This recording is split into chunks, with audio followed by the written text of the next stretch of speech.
Welcome, dear friends, to another study of the Spiritist magazine.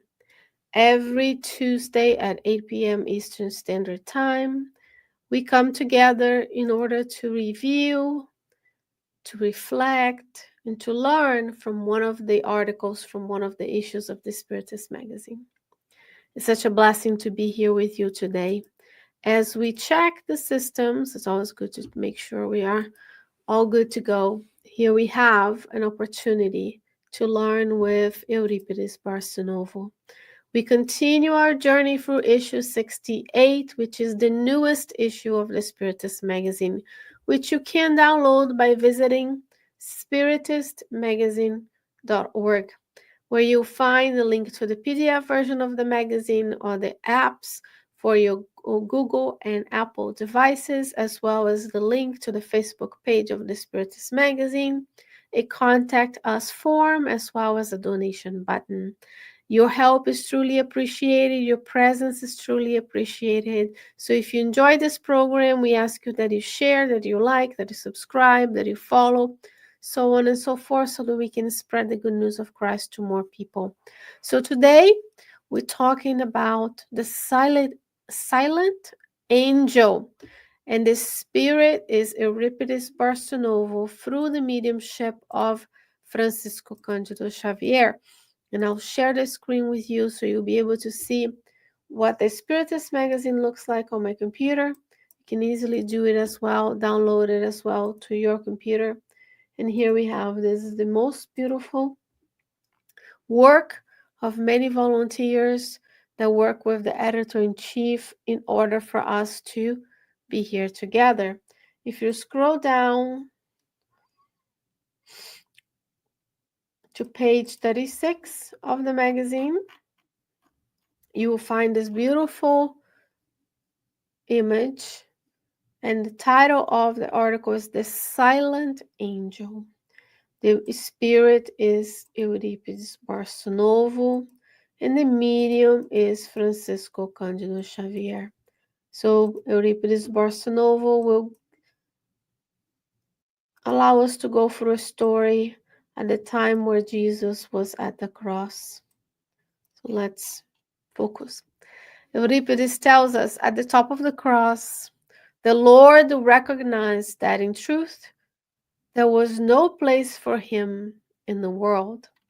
Without shelter to be born, he had been forced to avail himself of the nest of animals, and without a place to die, he hoisted him onto the wood of evildoers, right?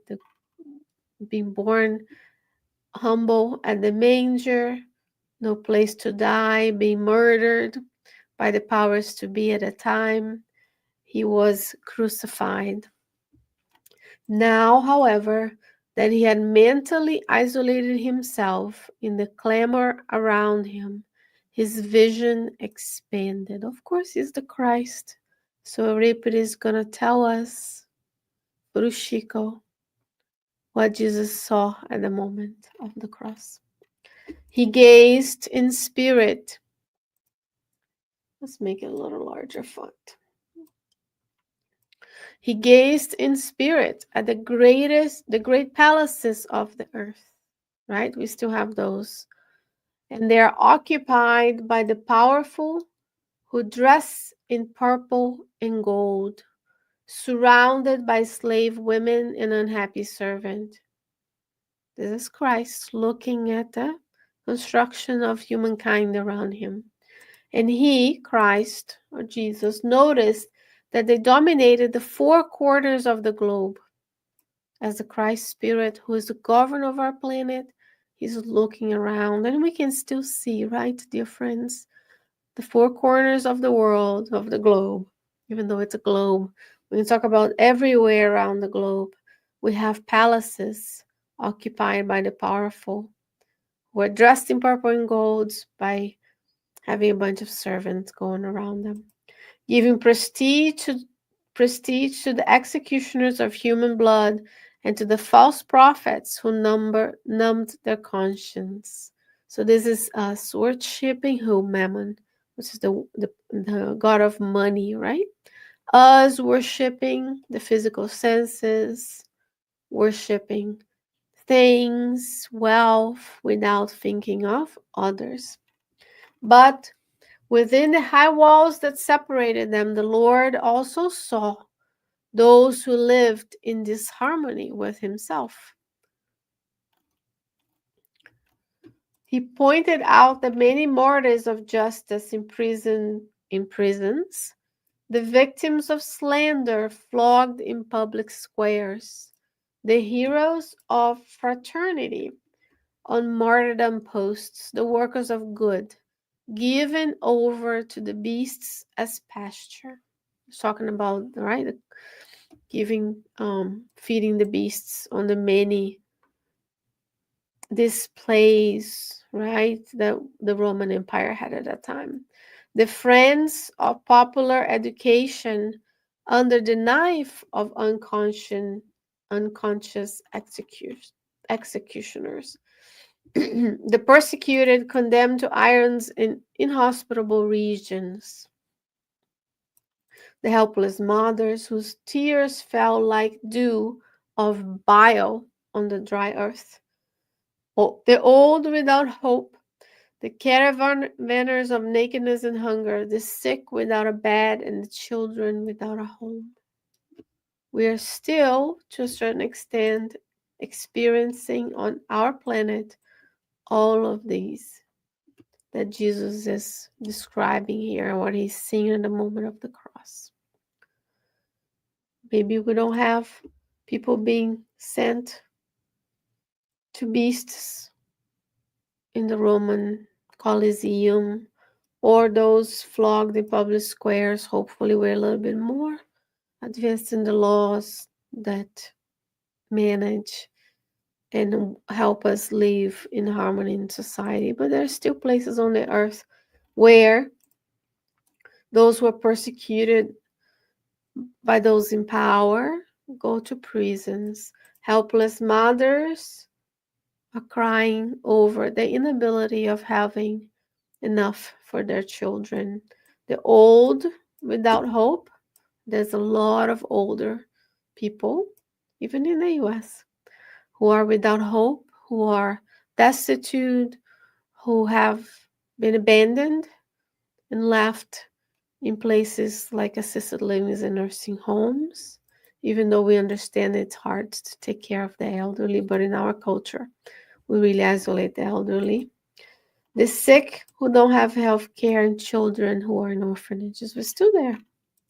Among men, there was no place for them, right? We tend to worship things and having and the wealthy, and then sometimes we neglect the need.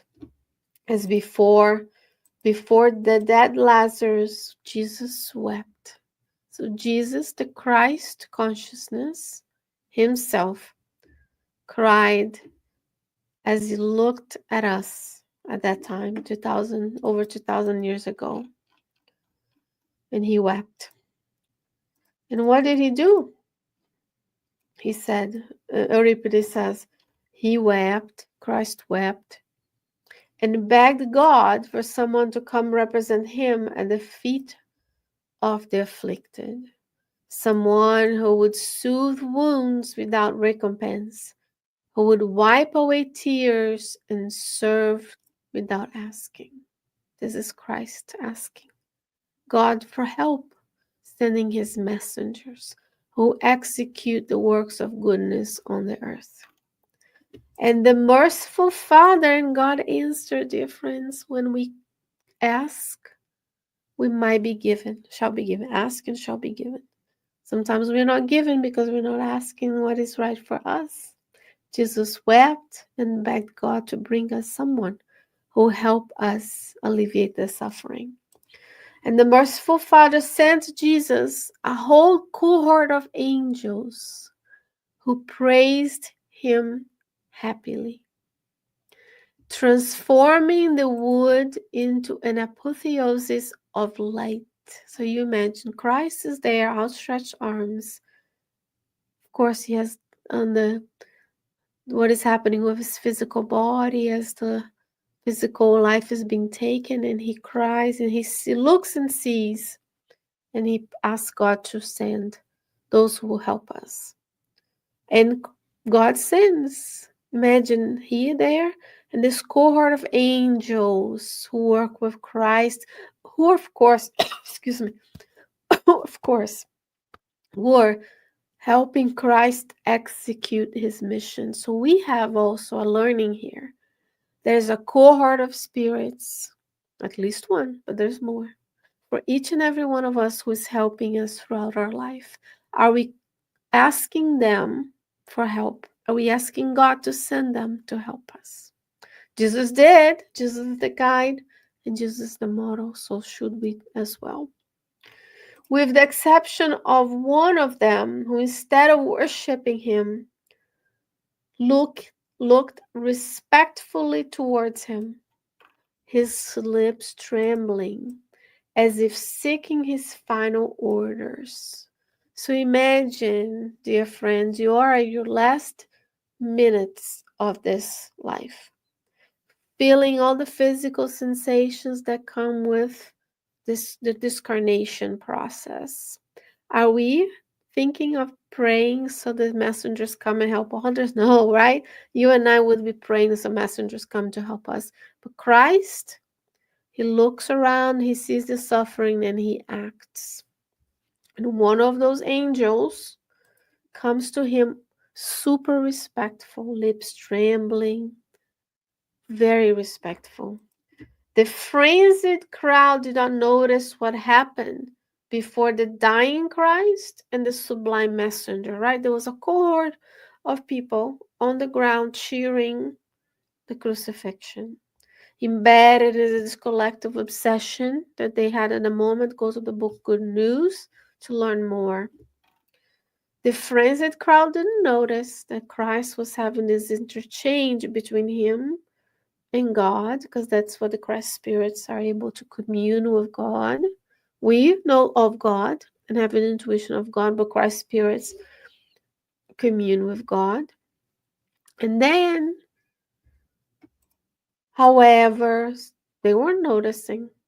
Immediately, the celestial God, serene and compassionate, descended from the mountain to the human valleys, where from then until now he converts hatred into love, atonement into teaching, pain into joy, despair into consolation, and groaning into prayer. So are we, dear friends, as co-creators in a smaller plane, having the gene, the DNA of divinity inside of us. First quote, co-creation in smaller plane, evolution into worlds. Second quote, book Living Spring by Emmanuel, chapter 30. You have inside of you the gene of divinity. And if we go back to the definition of God in the book Genesis and the Spirit's book, God is all good. So are we descending into the valleys of suffering? Literally, are you going into your community, seeing where the need is and helping people where they are? Converting hatred into love? Are we fueling the alternative news, the fake news? Are we fueling hatred online? Are we sharing that creates anger? Or are we converting hatred into love? Because sometimes silence is the best action. Atonement into teaching. So when we are suffering, we learn. Pain into joy. Pain is necessary for evolution. If you didn't feel pain, your survival is less likely. Imagine you step onto something that is burning and you don't feel pain. There are few individuals on this earth who have this condition of not feeling pain, and their lives are not as well regulated in terms of feeling and protecting themselves from the environment. Evolutionarily, we developed pain as a mechanism to teach us that something is not going right. But pain can be turned into joy when we learn to live with pain. And we're going to talk about it next week, an article about this. Despair into consolation. So we see someone who is in need, Do we reach out to see what they need, or we judge them for being in that condition? Groaning into prayer. So when we are there helping others where they are. This the silent angel is the angel of charity. So it's that divine seed inside of us that sees. And now that you know of Spiritism, nothing in your life is the same because you see things from the lens of the multimillenary spirit that you are. Knowing that this is temporary, that God can take you back to the spiritual home at any time.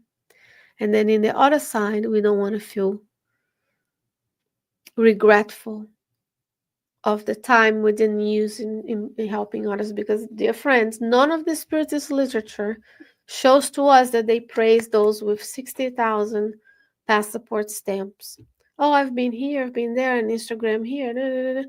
None of that is important unless you're there to help. Of course, rest is good, vacations are good, going out is good, but there's a reckoning that I am there in a place that God allowed me to be. Am I also giving back to the community? Or I'm just there to get the fancy picture and show to others that my life is great? Because what we are curating to others is a life of illusions. I only do this because I only drink socially. I don't have a problem. Know what? Your brain is being affected. Alcohol is carcinogenic, meaning it's causing cancer. Alcohol is a toxin. You are connecting with the spirits of darkness. Every time you have alcohol in your home, that you consume alcohol, even if it's one celebratory cup. You can tell that I don't drink it because I don't even know how you serve alcohol. Like one celebratory cheers. Or you're ingesting illicit substance, because alcohol is illicit. You can go there and buy, and it's socially acceptable. I don't know, I'm going to get a lot of hate for this. But the Surgeon General of the United States just proposed that we put a label, just like in cigarettes cause cancer. Do you know what else causes a lot of troubles with the physical body, the spiritual body, that we'll have to address in another life, here on earth and elsewhere? Pot, hallucinogens, drugs in general, overconsumption of food. So there's a lot of ways that we are connecting with the sources of darkness and the illusions of the earth, that is for enjoy. We're here for enjoyment. Now that you know, you have the power to pray for your guardian angels to change the habit so you can be more connected to the good spirits, to do charity, to look for the good everywhere you go. So we need to wake up. Once we're spiritist, life is harder because you have a new lens. It's almost like me trying to read without my glasses. I can see fine, but the fine print, I can't. So when I have spiritism, it's almost like everything. Without spiritism, things are fuzzy. Your physical body, somehow you came to exist as a human through evolution. Then you were born by accident somewhere in the world. You're lucky. You draw the lucky ball and you're an American citizen. Or you are wealthy in a wealthy nation elsewhere. And then you live your life and you do things and you die. And you put the spiritist lenses. Now you can see more details and nuances. You know you're a spirit. You know about immortality of the soul. You know about the communication between the dead and living.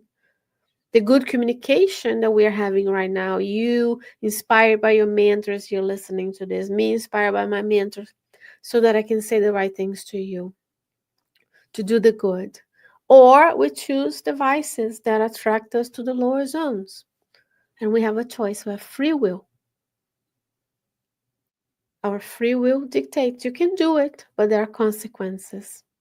And that's why a lot of people don't want to be spiritists, because they will just want to go to a worship session, to a place, get the passes, go surf it, go back home, return, and we're never getting better, we're never progressing.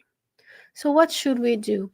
Euripedes, Barsanulfo, Frústico, Xavier tells us, therefore, every time you hear the divine inspiration, there will be that seed inside of you, like, help that person, call that person, post less, do more, talk less, listen more, call, give the physical aid, go volunteer, embracing the suffering or supporting the needy, even though the slightest crumb of bread or understanding, it is to Jesus that you do it. So every time we come out of our shell of selfishness, was only me, what's good for me, my family, my mind. I want more for myself. Then we're not able to look around for opportunities of service. And sometimes things bothers us because maybe you need to help and you weren't able to. And then next time you see this divine inspiration, go embrace those who suffer, because that's what Jesus did. Jesus did not sit around and say, oh, here, I went through all the 1,000 villages around the lake. I boated every week. I did ski water, whatever you do when you have a lake. I enjoyed myself. I went to take a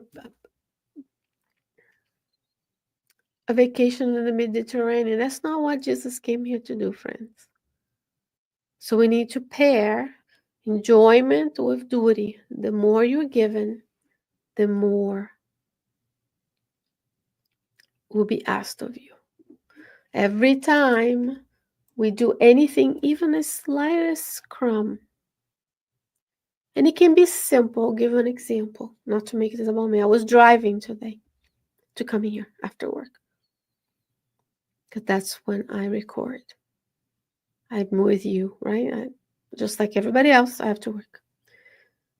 There was a person asking for money at the traffic light. And as I was pulling up to the red light, I saw him walking. I believe it was a gentleman. I was too far from him, and the light turned green too fast for me to even react to the situation. I'm still thinking about the gentleman. But as we all took off, because it was busy rush hour, I saw that someone stopped traffic to give him something. Without judgment, they reacted. They were able to help. But I can also do work.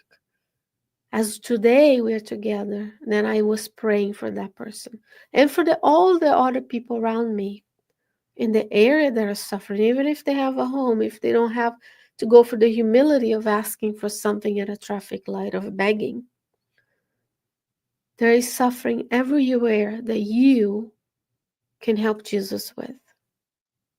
You can release the suffering of a colleague of yours, of a friend's kid who might be suffering, of someone in your neighborhood, whatever cause. There's 8 billion of us on this planet. Many live way below the poverty line, and those who are privileged to have this wealth through work, but it's still privilege because we have working hands, working mouth, working brain. We're born and live in a certain place. Then we can do more to help those. Each heart in this planet beats faster to a specific cause. What is yours? It may be helping orphans. It may be helping the teachers at your school. It may be helping the animal shelter. It may be working with the homeless. It may be working with a not-for-profit to distribute diapers. We have a diaper bank in Richmond. I just learned this the other day as I was trying to help someone. There are food banks. We here in Richmond, our group goes to the food bank once a month, which is the minimum we can do, right? Based on 2 hours once a month. That's the bare minimum. But we can pray every day, all the time. We can pray for those who suffer. Maybe your heart is into volunteer in a medical clinic for those who have less financial means and resources. And you are a provider, you are someone who can give help. Maybe your cause is to be a translator in the medical system. So people who don't speak the language, English, as well, they can understand their care, their language.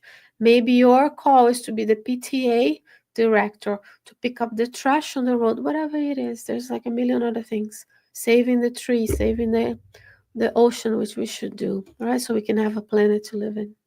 So whatever you do, you are doing it to Jesus, because the accounting is between you and God.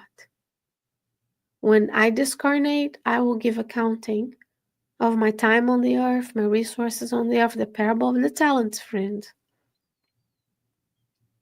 I will give an accounting of my reincarnatory plan, right?